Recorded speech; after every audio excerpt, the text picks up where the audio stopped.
Hi everyone, welcome back to my channel. This is Josie's Point of View, where we focus on human interest stories from the Carolinas and beyond. Today it's Sunday and it's January the 14th, 2024. Thank you so much for tuning in. If you're new to my channel, I'd like to extend to you a warm welcome. Thank you so much for stopping by.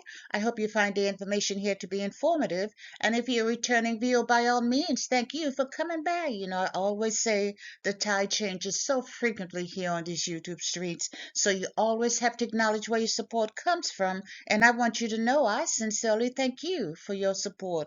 Feel free to like and to share this video. And don't forget to subscribe. And today this is another story from our series entitled Church Leaders Behaving Badly. And our story today takes us to High Point here in North Carolina. Take a look at that headline. And it reads, North Carolina pastor arrested after police say he tried to push wife's coworker into McDonald's deep fryer. I'll provide you with a summary here, and as always, I'll place links to a few of the full articles in the description box. So the focus of our conversation in this video, we're going to be talking about this man identified as 57-year-old Dwayne Waden, a High Point, North Carolina resident. Waden, in his professional work capacity, is described as a semi-truck driver and a pastor of an online church called the Elevated Life International Church. Now, I took a few minutes to research the church just to collect a few facts for my video because that's how he has been identified in all of the articles I've read. They say he's a pastor, so I wanted to see what his church is like. And in my research, I had a lot of difficulty finding any local information, but I did find a YouTube page signifying an online presence, and this is what I found on that YouTube page. It showed that Elevated Life International Church has 24 subscribers and a total of 8 videos. So it doesn't say a lot. Maybe he hasn't been a pastor that long. And this story is about an incident that took place at the local McDonald restaurant in High Point in December. And it's a McDonald where the pastor's wife was in training as a fast food manager. And as a result of that incident, the good pastor was arrested and charged with assault of a restaurant employee, church leader behaving badly in public.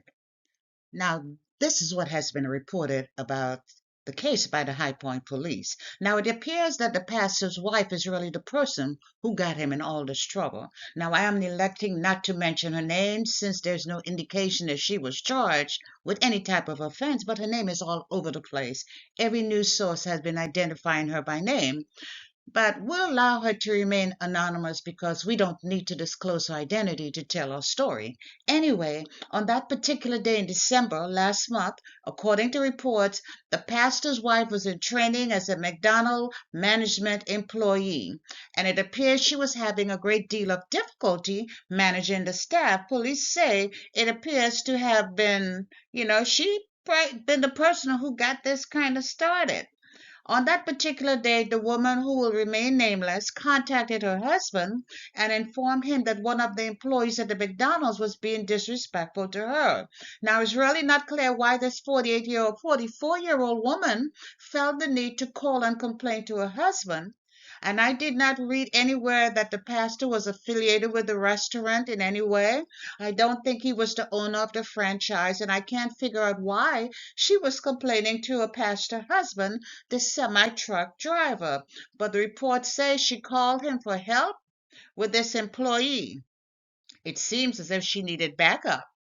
Maybe she was tired of being disrespected, so she was calling in her reinforcement, allegedly. Now, police reports say the pastor charged into that McDonald restaurant in a state of rage after receiving the complaint from his wife. Now, he must have said, hold on, baby, I'm on my way, okay? Because they said he came in a state of rage. Now, reports say he walked around the counter, because he knew he was looking for a cook. So he knew exactly where to find him. And I wonder if his wife pointed out the individual when he got there. But nonetheless, it did say he walked around the counter where the cook was working and proceeded to assault that employee. Reports say the pastor grabbed the cook and began to punch that employee. He then placed his hands around the employee's neck, choking him as he dragged the employee's head towards the McDonald air fryer and that hot bubbling oil. The report says several employees had to pull the pastor off the other employee that he was assaulting. Shameful. Now, the employee who was assaulted suffered cuts and bruises on his face as well as on his neck. And of course, the police was contacted. And I'm sure when the police arrived, the pastor was no place in sight. I wonder if he took his wife along with him. He probably said, "Come on, baby, let's go. You don't need this." The report didn't say that. I just made that part up. But we do know that she's no longer working for McDonald's. Anyway, the incident was undeniable because it was all caught on the McDonald's security camera. And I'm sure there were patrons inside the restaurant when all of this commotion was taking place, and they probably started taking videos and pictures of their own because I know that's what I would have been doing. I would have been taking pictures to share with my YouTube family. And as you can imagine, people have been making fun of the pastor, his wife, and the entire McDonald incident. They have been adding comments calling out the pastor for his behavior and making comparison to one of his sermons that's posted on his church YouTube page. There was also comments such as this one here, or a headline really, such as this one here that says, "Deep fryer baptism." And I have to say, I had to laugh. It's funny. It's funny. It did make me chuckle. But as you know, this was indeed a very serious incident and someone did get injured. And I would hate to think what would have happened if the restaurant employees had not pulled the pastor off the cook as he was choking him and dragging the man's head towards the hot oil in the deep fryer. It could have turned out to be much worse. Now, the 34-year-old cook was treated at a local hospital and released, and the pastor went viral because this incident was picked up by several major news sources outside of North Carolina. And as you might expect, he was arrested and he was charged with misdemeanor simple assault. He was eventually released on a $1,000 bond. And I have to tell you, this $1,000 bond just had me shaking my head in disbelief. So he probably had to pay 10% and was released. My question is, why even bother to give him a bond at all? He allegedly just punched and choked someone and was trying to allegedly put that individual's head into a deep fryer of hot oil, and he was allowed to go home after posting 10% of $1,000 bond, which is $100.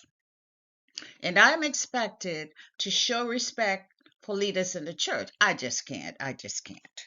So his next court appearance is on the 22nd of January, and he'll probably just get another slap on the hand and be allowed to go on home, and it will be business as usual.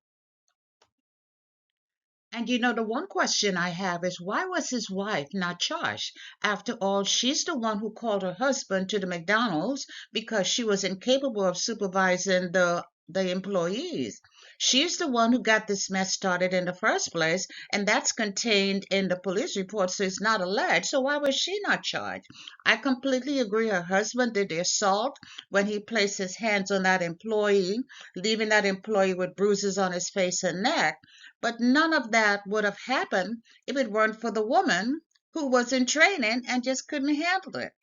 Maybe going forward, maybe McDonald's needs to spell out what she needs, what an management employee needs to do if they have a disruptive employee. And on the other hand, the pastor needs to understand what it means to stay in his lane.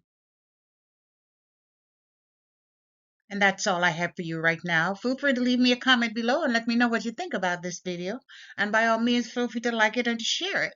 And if you haven't done so already, I want to invite you to subscribe to my channel by clicking on that red subscribe button. It's on the bottom right-hand corner of your screen. And if you click on the bell that looks just like this one, that's the notification bell. If you click on that notification bell, you'll be the first to know whenever a new video is uploaded.